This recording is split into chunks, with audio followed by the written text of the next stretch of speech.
কলগাছিয়াত অঙ্গনবাড়ী কৰ্মী সহায়িকা সন্থাৰ উদ্যোগত কেন্দ্ৰ চৰকাৰৰ বাজেট দাহ কাৰ্যসূচী অঙ্গনবাড়ী কৰ্মী সহায়িকাৰ মাননি বৃদ্ধিৰ দাবী পূৰণ নহ'লে অসম বন্ধৰ হুংকাৰ বৰপেটা জিলাৰ কলগাছিয়াত অৱস্থিত ৰূপসী সংহত শিশু উন্নয়ন সেৱা প্ৰকল্পৰ কাৰ্যালয়ত প্ৰাংগণত অঙ্গনবাড়ী কৰ্মী সহায়িকাসকলে এক বিক্ষোভ কাৰ্যসূচীৰ জৰিয়তে আঁচনিভুক্ত কৰ্মচাৰীৰ মাননি বৃদ্ধি নকৰাৰ বাবে কেন্দ্ৰ চৰকাৰৰ বাজেট দাহ কাৰ্যসূচী পালন কৰে।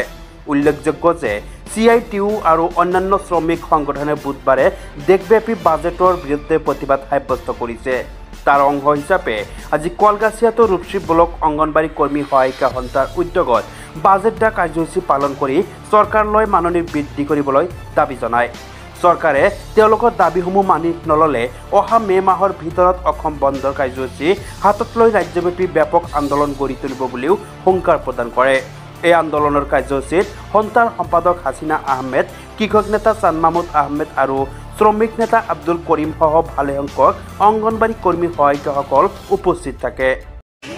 কেন্দ্ৰীয় চৰকাৰে যি আঁচনিভুক্ত কৰ্মচাৰীসকলৰ দৰমহা বৃদ্ধি কৰাৰ কথা আছিল, এনেকি অমিত শ্বাহ ডাঙৰীয়াই কৈছিল যে অঙ্গনবাড়ী কৰ্মীসকলক, আশা কৰ্মী, ৰন্ধন কৰ্মী এইসকলক 15,000কৈ টকা আমাক মাননি বৃদ্ধি কৰিব। কিন্তু এই বাজেটত যি বাজেট কৰ্পৰেটৰ বাজেট, এই কেন্দ্ৰীয় চৰকাৰে কৰ্পৰেটৰ বাজেটত এই শ্ৰমিকৰ কাৰণে যি আঁচনিভুক্ত কৰ্মচাৰীসকলৰ কাৰণে 1 টকাও মাননি বৃদ্ধি কৰা নাই। তাৰে পৰিপ্ৰেক্ষিতত আমি আজি অসম ৰাজ্যিক অঙ্গনবাড়ী কৰ্মী সহায়িকা সন্থাৰ ফালৰ পৰা বাজেট দাহ কৰি প্ৰতিবাদ সাব্যস্ত কৰিছোঁ।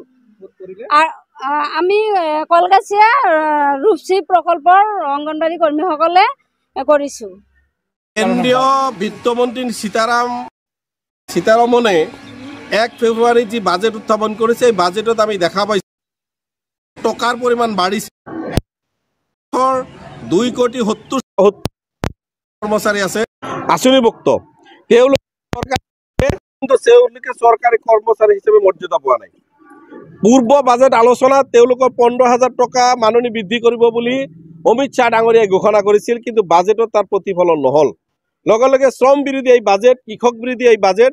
সেইকাৰণে নিখিল ভাৰত কৃষক সভা, CITU আৰু অন্যান্য শ্ৰমিক সংগঠনে আজি 5 ফেব্ৰুৱাৰী গোটেই ভাৰতবৰ্ষত বিভিন্ন ঠাইত এজিটেশ্যন কৰি পেলাই, বিক্ষোভ কৰি পেলাই কেন্দ্ৰীয় বাজেটৰ প্ৰতিলিপি দাহ কৰিছে আৰু ঘোষণা কৰা হৈছে বাজেট সংশোধনী। এইসকলৰ আপোনাৰ মাননি বৃদ্ধি কৰা নহয়, শ্ৰমিকসকলৰ পক্ষে যদি বাজেট গ্ৰহণ কৰা নহয়, তেনেহ'লে মে মাহৰ প্ৰথম সপ্তাহত গোটেই ভাৰতবৰ্ষত বন্ধ ঘোষণা কৰা হ'ব, এই হুমকি দিয়া হৈছে। আৰু বাজেট সংশোধনী কৰি সকলো শ্ৰমিক সংগঠনৰ বা শ্ৰমিকসকলৰ যাতে আপোনাৰ মাননি বৃদ্ধি কৰা হয়, তাৰ দাবী উত্থাপন কৰা হৈছে। কলগাছিয়াৰ পৰা মহিবুল ইছলামৰ ৰিপৰ্ট, এনি লাইভ। খবৰ মানে এনি লাইভ 24/7 আৰু এনি লাইভ ডিজিটেল। যিকোনো খবৰৰ বাবে যোগাযোগ কৰক 9387734920 আমাৰ এই নম্বৰত।